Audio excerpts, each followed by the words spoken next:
podcast presented by Danfoss North America. Our goal is to bring you information about using Danfoss controls in the supermarket and warehouse industry, specifically in the US and Canada. We're doing these twice a month for now. You can catch these podcasts wherever you get your podcast, and it's also available through the Danfoss Ref Tools app. For the video version, check us out on the Danfoss North America YouTube page. Search for Controller Talk to see our video collection. I'm Dave Yoder, along with Chris Brown. So Chris, it's been a little while since we've been in the studio. It has. The new Super Bowl champion this year happens to be Philadelphia Eagles. It is. The Ravens.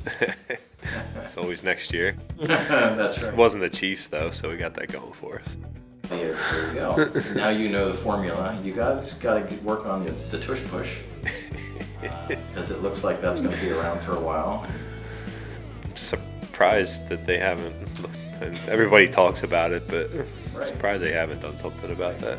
And apparently no injuries. Yeah. Such a formation. Yep. What's not to like? Yep. I think it was the Super Bowl where the Chiefs took Chris Jones and lined him up sideways on a play to try that. I guess they just wanted to try something different. Did it work? No. No.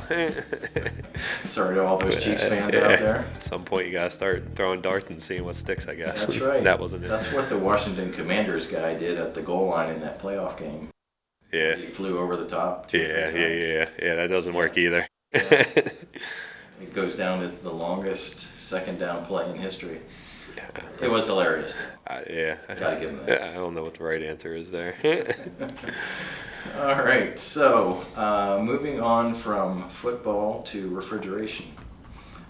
Before we do that, I do have a question for you. This is kind of an observation from the mind of Stephen Wright. Hit me. Yeah. So you'll probably find that 90% of the time, the hardness of the butter is proportional to the softness of the bread. Okay. So that means if you're dealing with very hard butter, You're going to tear up your bread. you have very soft bread to work with. I'm with you. Yeah. You heard it here first. Well, not really first. I'm keeping up. Yeah. I don't know if your jokes are coming down or if I'm starting to get smarter, but I'm keeping up. There's been no attempt to dumb them down. That's your insinuation. All right. So, I'll take it. Hey, today we are going to talk about something that we around here at the office assume that people know all about, but we're going to try to fill in some gaps, and that is there are several people upgrading from 255 controllers, maybe even 355 controllers, up to the 800A controller, the touchscreen. And there's multiple steps to help you get from point A to point B.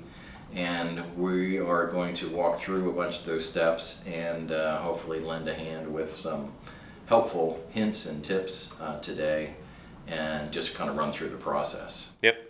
So, step one is preparation and getting all your ducks in a row and figuring out, can I just rip this 255 out, put the new one in, and am I good to go? But before you dive in with both feet, you have to realize that there could be some things wired in to the 255 that are not going to be compatible with the new controller. Right. And running down the list, I'm going to mention some things that some people have probably never heard of, but this is They're out there some still, though. True, yeah. Yeah, things such as DCUs. That was the distributed control unit or case controller from the EIL and ECI days. Yep. Can't tie those in with the new controller. Then we also talk about the old I/O boards used with Danfoss 55 controllers, such as RO8s, SI8s, and even these VO2 boards. Mm-hmm. VO2s were around for quite a while, but if you are switching over to a new controller, you'd have to replace the VO2 with what we call the 4AI, 4AO module. Yep. Then we have some vintage AKC or Danfoss case controllers. Yep. Like the 161, the 164, and the 165. Yep. The 161 was kind of like a big boy case controller. It took up a lot of space, and then it was replaced by a smaller one, the 164. Yeah, Mm-hmm. yeah. It was a good controller, but I wish they had put some kind of handheld option or display option on there. Yeah, you didn't really know what was going on in itself. hope for the best. Right. And then the last one is the 165, which was a modified 164 to do subcooler control. Right. And a lot of that stuff, we put a document up, I think it was last month, to help with some of this. So it'll give you, here's what you got to replace it with, because there's, you got RTC boards that we used to have for the rooftops, those ECI gateways. There's quite a few things you got to make sure you don't have in there.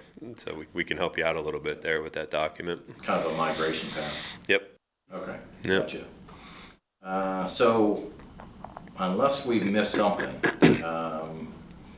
that should be all of the things that are not compatible. But the RTC is one of those. Mm-hmm. We don't run across a ton of those, especially in this situation. But yeah, an RTC was a square board that was inside the rooftop unit to do all the control, and it could operate standalone, but yeah, you're not going to have those on the newer controller. Right. So the next step then is to capture your database file, the database out of the controller that you want to replace, and that means you're probably going to save it in AKA 65 software, and then that file can be used to basically upgrade it, convert it into a file that you can put in the new controller. Right. But the file really should be up to a version 2.231 or higher, so that you can get to the next step. And if it's not, then you can use AKA 65 and the simulator option in that software to bring it up. And usually it's a good idea to bring it up in steps. We know that if you have a 55 controller, which are pretty old at this point, considering they went obsolete probably in 2007 or 8. Yeah. Doesn't seem like that long ago, but it's been, 17 years or so. Yeah. Still a few of them out there, though, just like the other stuff. Yep. So if you have a database file from a 55, now you need to work it up through to get to this 2.231. You have to stop at the version 2.001 and then turn on a license option in there, and then save that to your file, so that it knows that, hey, I've got a 255 now and I've got functionality and that sort of thing. Yep. So yeah, your goal at this point is to get it up to like a 2.231 or higher, and then you can take it to the next step. Yep, and then once you've got it there, it'll still be in that S55 format on the file, but then its next step's taking it into the SM800. So not the 800A, but the older hardware SM800. So this isn't like the 255 steps that you were just mentioning, where you could do a lot of that through a computer with the software. You need a physical 800 to do this. So we know we've got these RMT options with offline programming, but none of that's really going to come into play here or help you in any way. You need to take that file that you ended up with out of the 255 steps, place that onto a USB stick, and load that into a physical SM800. So, and we really want to see that SM800 at a version 8.091 or higher. So that's something good to keep in mind there. But once you take that file on the USB, connect it into the 800, load the database in, it'll go through a reboot after it loads the database in. So you'll just watch it, and once it boots back up again, then you'll resave that file. It'll still be S55 at that point, Right. in the 800 format, so that part of it won't change, but it'll be in that 800 format now as part of that. Yeah. Did you ever try converting it with a unit that was under 8091? If I did, I don't remember what the results were. I have. Fill me in. Took a few tries to figure out what was going on, but yeah, everything looks great. Yeah. You load it in the. Actually, if you convert it, it'll convert a file for you, and you're thinking, hey, this is cool. Yeah. And then you load it into the 800A, and it comes up with basically a blank database. Is it? Yeah. Yeah. Okay. So it goes through all the motions, but you end up with a kind of a finished product that's pretty lackluster. And is this the one where if you do it with the right versions, you go into system afterwards and it gives you, there was somewhere you got feedback on some things that I had to convert. Tell you about things that it couldn't convert over. Yeah. Like host com types that are RS-45 and things like that. Yep. You get a little bit of information there. Yep. Yeah. So we've got the file in the format we want it, as far as it being converted into the 800. Now we get to the point where it's time to get it into the 800A. So here we'd be using USB also. But the first thing we need to make sure is with these 800As, if we're going to have multiple, that each one has its own IP address. So it would be similar to what the 255 structure was if it was Ethernet host network, or for the 800s it would be the same, where you've got a Cat5, Cat6 cable going to each 800A. Obviously, you want to make sure you're connecting that into that Ethernet 0 port, so it's not the one that's at the bottom of the controller. You want to open up that cover plate where all your plugs are for power and communication, and it's recessed up into there. Yeah, it's the one you can't see. Exactly. It's really, the calls have dialed off there. I feel like a lot of guys have now picked up on that, but early on, that was definitely something we heard a lot about. But yeah, so you'll have them all on their network, and then when you first power them up, you're going to get the startup wizard that you normally get for any 800A series out of the box. So setting your things like language, date, time, your initial password, and then some of that IP information to get it online for each controller. Yep. So yeah, we recommend that you add your IP address information at this stage of the game. I mean, you can do it later, but it seems to work better if you add it now, and then you're going to be adding more steps later, but it seems to work better if you add the IP address information up front at the first chance. Yeah. And then you're turning off all the features that you don't need. Yep. That could be DNS or HTTPS or whatever.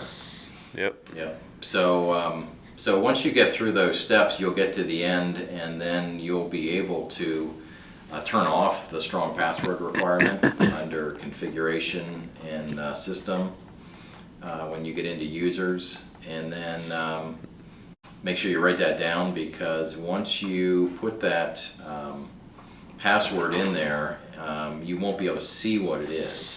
You're just going to see some stars. Yep. So you want to jot that down, and it is case sensitive, so you have to pay attention to that. And then you want to check the account and make sure that there's nothing in there that says that the password's going to expire, because by default it will after 120 days. Yeah, I was going to say, but yep, exactly, 120. Yep. And it's the password and the account itself. I think you get one for both. Yeah, there is an option for both. Yep. So you got to watch them. Yep, that's right. And then you can add other users too, if you want to. But that first user has supervisor level, so that's the highest it goes, and you can't change that. Right. Or take away features there. And so that's for good reason. Yep. And then it's always a good idea to log out and log back in to verify your password. The log out option is way up in the upper right corner. It looks like a little door exit. And then you'll know that your password is good. And then your next step is to take your database file, the S55 that you pulled out of that 800 controller, and then you can load it into this guy. Yep. When that comes back up, obviously it's going to do a reset. It's going to come back up, and then you can go in and verify all your IP address information. And then at the top of that screen, there's an initialize option, which basically resets all the Ethernet settings, kind of refreshes everything. On that screen, it'll tell you if you have a good connection on Ethernet 0. And it takes the place of actually resetting the controller, which is something we used to have to do on these controllers when you changed all that. I think those two steps are really important, though, because if you're saving a database out of the 255 and it did have IP set up, when I've been dumping databases in, it seems like it does keep an overwrite. So if you put your 800A IP in and then you dump the database in that IP settings in it, it overwrites those. So you got to kind of double check it. Yeah, because it could update them with whatever the 255 IP was, which might be different than what you want to use for the new controller with the 800A. Yep. And the initialize seems to fix lots of little things too. Agreed. It is your friend. Yep. Basically, yeah. And it only takes a second, and you don't have to reset the controller or anything. So if you run into Ethernet issues, or seems like it doesn't want to communicate, then one thing you can do to check in the controller to make sure things match up is to go up to the help option, which is the little question mark with a circle around it up at the top. Just go to help and then about, and it'll show you the IP address that it thinks is assigned to that controller, and make sure it matches. Yep. If it doesn't, I've seen guys be able to go back to COM and initialize, and that's all they needed to do. Yeah. Because they kind of skipped that step, and then everything matched up. Yeah, it doesn't always have to be a magic thing there. It's, Right. get the basics taken care of. Yep.